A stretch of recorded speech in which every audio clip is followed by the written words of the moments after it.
Dan Morris, you're watching Bosun Dan Bushcraft, and today, once again, we are in the back of the garage, and today we are once again going to take a look at another little type of stove. Quite fascinating little stove actually. Well, I think it is. You might think it's absolutely boring as hell, but I think it's quite interesting. Bit of a story behind, not this personal one, not this particular one, excuse me, but a bit of a story behind the invention of these stoves, because for once I have actually managed to track down a bit more history about this as opposed to just its name and roughly when it was constructed. That's because a lot of them don't really need that much research, in the sense of it's a stove, it's from a massive time period. It's called this, you can find one like that. But this little thing's a little bit different in a sense of for what it was built for. But we'll go through that later. It is, in fact, this funny little R2-D2 looking thing here. It is a Haller stove, H-A-L-L-E-R. It is quite a simple, charming little design, all made out of enamelled pressed steel, although this particular example has been very gypsy style painted, like narrowboaty sort of painted. That's just what somebody else has done to it. That is definitely not how it came, but it's quite a nice heavy gauge enamelled steel, and it is a very simple thing. It just has a wick, I can't remember what that is, it's like 2 3/4 inch flat wick, basic roller system to control your flame, and a fuel pan. Now this one is actually missing. It's supposed to come with a metal plate that it sits on. We haven't got that, unfortunately, but I'm guessing that brownie colour inside there would be the original enamel. Very simple. The tank cap with the wick, it doesn't even screw on, it just sits on it, which, you know, other than that being a bit of a spill hazard, say if you were knocking the thing over, it's not a big deal really. Kerosene is more of a nuisance to clean up than it is a danger. You're not going to spill it on your worktop and just everything sets on fire. If you spilled it all over fabric, it would burn a bit better. It's still not going to explode though, it ain't petrol. But other than that, that is it. Very simple construction. You've got your little window there that, like I say, to me that makes it look a bit Star Wars. Looks like his little camera eye. It all goes together like that, and it is very, very simple. So, when I said about I found a bit of history on these, I'm going to read you something out now. I am going to cheat and read it from my phone. I have not memorised this. I'm not very good at memorising things. So, anyway, here we go. So the Haller original kerosene stoves were originally made by George Haller Company of Ottersen, Hamburg, Germany. Haller stoves date from circa 1900. Some variations are clones though, and were made in East Germany. Those ones are marked with the DRG production. Apparently it says underneath. I haven't searched this one yet. It may or may not have that. Production ceased by about 1975. Now, the need for these stoves in the early 1900s was apparently very important. The Industrial Revolution in Europe was in full swing, with rural residents being displaced to the cities to find work, so virtually any habitable structure was considered livable even without a kitchen. In those conditions, Haller stoves were indispensable. The most common Haller stove encountered is the single wick design, which is exactly what this is. Being the most common, that's how it came to be painted up to look like a narrowboat fixing and found its way onto a local market stall, I guess. Anyway, that's the most common one. But they also did a 2, a 3 and a 4 wick one, which is bloody massive. You can imagine the heat that'd give out. All of the variations used the same size wick, and that's 2 3/4 inch flat wick. Now these apparently do burn very cleanly. I don't know, this one has sat around for a very long time as an ornament. Never put it in, but it does go on to say that basically these things were incredibly important, not just through industrial revolutionary types and times like that, but most importantly, what I find most interesting is these were very important after the war. Easy to get hold of, very cheap to produce, and especially in our country when everything's bombed out and all the gas lines had to be shut down. So in any city in most of the European countries when they were bombed out, these little things would have been sat in what was left of your kitchen, purifying your water for you, cooking your simple food. You know, you're probably not going full on gourmet on one of these, but it's boiling your water to make it safe to drink. You can boil soups and stuff like that. You know, you can warm up babies' milks and things like that. So to me that just makes this quite an important little thing. As you know, anybody who looks at it at first glance, they're going to go, cheap, produced, pressed, blah blah, what is it? It is cheap, it is pressed. It's, you know, it's a tough little thing. It's quite heavy metal. They didn't have to go as thick on the metal as they did. But with that little story behind it of how important it was in times like, you know, like he says, early 1900s is when they started making them. So anything after that point that required such a thing, brilliant. Now, it also lends me to wonder if that's why it's painted up sort of narrowboat style, because you can imagine them being used quite a bit on the narrowboat. I know that you would obviously have your nice wood burning stove that you could cook on and all of that, but throughout the day, if you just fancied a brew, who's lighting all of that? Get the little howler out and get your Senna brew on it. So I just thought that was a charming little bit of backstory to what these cheeky little devils are. So as always, we're going to light it and we're going to make a brew on it. See how good the little thing is. I personally have never actually lit this one, and the wick looks to me to be like it's never really had much of a burning, so it's probably a case of somebody's bought this at some point as an emergency backup because they knew about them, but it's probably spent most of its life in a box in a pantry, never needed to be used. And it's amazing with my lamp collection, even the really old ones, sometimes I get them and they've genuinely never been lit, and it is that thing. People bought them for emergency use. If the power goes out, you know, it's a bit better than a candle, and they would just store them under a cupboard somewhere and then fairly forget about them. I end up with them 30, 40 odd years later, never actually been used. It's really not that rare to find. Anyway, stop that waffle, let's fill this little puppy up. Oops, and get burning. That was a bit rough, Dan, to be honest with you. Now, as it says in that little read up I just did there, thing basically just runs on normal kerosene. That's something I've got a heck of a lot of lying around.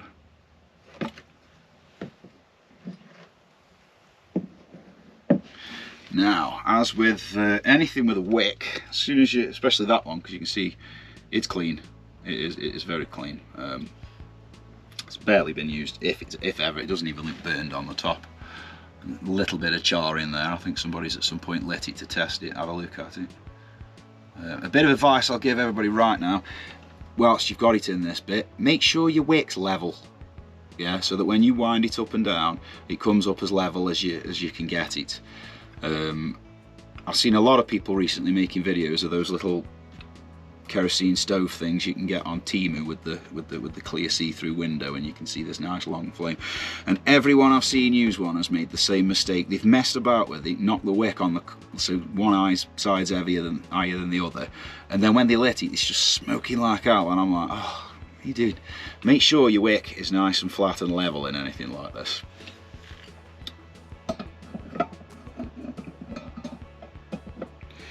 And again, anything that's got a wick on it like that that's dry, and as I said, this one doesn't seem to have been used much, so anything that is like that, you're going to need to leave it 5 or 10 minutes, make sure it's fully soaked up the wick. If you keep lighting your wick when there's no fuel in it, you'll just burn it to carbon, you'll be forever sticking wicks in it.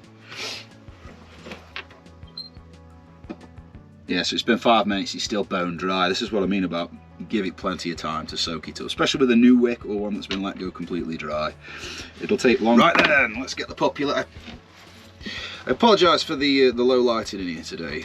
It seems I forgot to charge my kinky little GoPro light, and it's a little bit cold in here, so I'm wearing this gigantic tomato jumper. It's actually a weird jumper.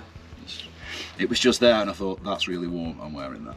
So get this little puppy lit. Now I could tell it's soaked up, the wick colour's gone darker now. Light it up and chuck this on. Now, as I say with all of these things, light them and turn the flame really low and let it warm up really before you do anything else.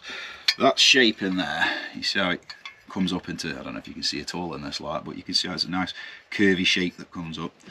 That's called a cowl, and what that thing basically does is it's like a little turbo. As the heat rises up through that, it pulls clean air underneath it, and then that shape makes it fan out. Now, in all of the lights, the paraffin lamps that have got wicks on them, they'll all have a cowl like that. That's the reason why when you close them shut, the flame grows and fans out. If you've got your wick and everything right, it'll basically fan out into like a big dovetail, and that's where all your light comes from. This is going to do the same because it's got that on it, so keep your wick really low, because it's going to, the moment you pop this on, the airflow is going to change and it's going to start burning better. It's like a naturally aspirated turbo really, I suppose, because that is what it's doing. It's enough waffle about cowls on lamps. Yeah, so I'm a bit sniffly as well. It's very cold in here today. I usually come in and light the heaters beforehand, but haven't had time.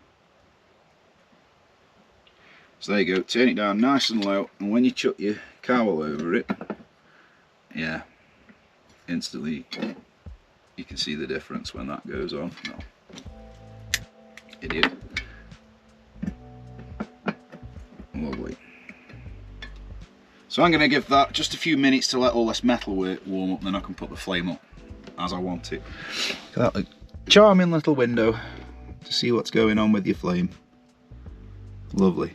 So at the moment it's very low, it's not smoking, which is a good thing. I'm reluctant to turn it up because, like I say, that wick looks brand new and they do like to be burned in a bit on a low flame, and that'll just even out any waviness across the top. It's really difficult to do with a pair of scissors or anything else for that matter. Once you've trimmed a wick, let it burn itself back to the shape it naturally wants to be. So we'll take it up in a bit, but I'm going to throw a kettle on it now. So let's see. It's quite a charming little thing, really. It's certainly pretty, but ain't very wind resistant. So you can see how they sort of thought about the design of this. Pretty much got it somewhere with shelter. You certainly wouldn't just sit out in a field and boil a brew on it. So just while that's getting the kettle boiling and warming up, it's like I said, it's quite charming. It's been a very well behaved little thing. Just while that's boiling, I was just thinking actually it's kind of brought a new meaning on the phrase survival stove. I'm just going to ruminate on this for a moment, because when you say survival stoves, you always get that thought in your mind: little folding hexy stoves or your little foldy stick stoves and things like that. But in reality, as funny as it might look, and as much of an ornament as it obviously looks like it's been used as for most of its time, that really is at the very sort of heart of a different side of a survival stove. When you think bombed out cities and times of Great Depression and all that have gone through history economically, something like that was cheap, available, and ran on oils that are readily available for most people. You know, they're going to be very, very efficient as well. They're not going to use much oil. So it's a survival stove in a different sense, really. And you know, when times have been really bad, people were either given or buying these things just so they could boil water to make themselves to make it safe to drink, basically. And you know, when you're thinking about war and stuff like that, it's a bit different. It's a different situation as when you need something like that just to make the water safe for children to drink, versus I got stuck in the woods one day, I had this little stove, I could boil some water. It's a different side of it to me. So I get that compared to your usual survival stove, this probably isn't going to be the first thing that pops into your imagination when somebody says survival stove, but in reality that's pretty much what they've been the entire time they've been made. It might be a different form of survival, but it seems to be that is what it is. So I know I've already said I can't have the flame up too high because the wick isn't properly burned in yet, and if I do it'll smoke like bloody hell, so I've got it kind of low. But even so, the way that it's running, the type of heat you're getting out of it, I can imagine this thing would be brilliant as a stew maker. Anything like that wants consistently boiling, but doesn't, you know, you don't want it doing it absolutely, you're not frying basically. And again, when you purify water by boiling it, you want at least 4 minutes on a rolling boil to make sure everything's been killed. This thing, great, it just chicks on, forget about it. Nice big pot on it.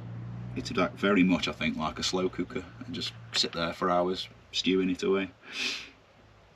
It's probably going to take a while to boil this kettle. The kettle was freezing cold, and like I said, can't turn it up too high yet. If I do, it's going to smoke me out. So once the wick's burned in and it's the flame's gone more flat, I'll crank it up a bit then, but at the moment she'll smoke. In a pinch, I would actually say, you know, just imagine for a moment you're in that situation, either a bombed out house or you just skint, whatever.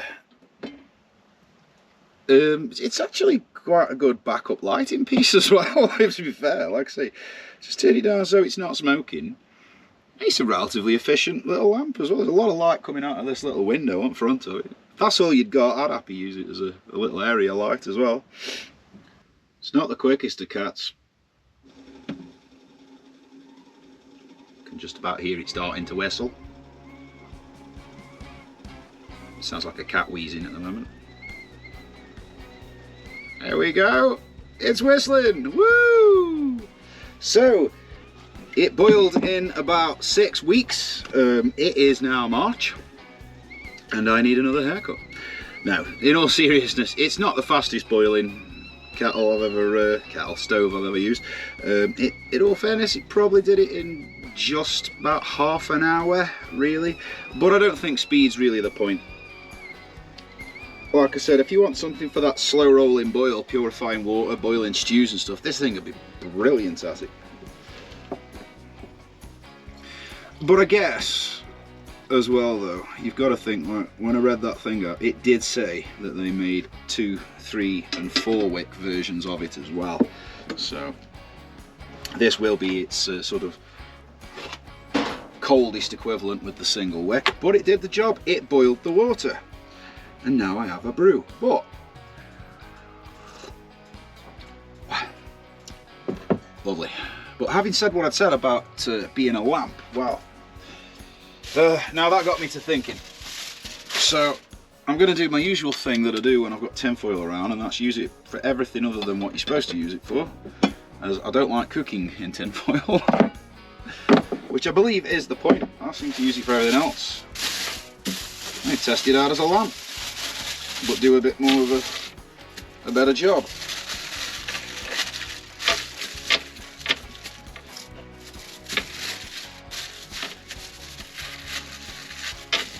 Bit of trusty old tin foil. I bet you can't guess what I'm going to do with this. I'm going to make it into a reflector. Stuff it right back behind the flame. Alright. Obviously this is an incredibly rough job. If you was using it all the time as a lamp, you'd probably do something a bit better. So off with them, and off with them. Actually looking around, that's not that bad. Oh, you guys can see.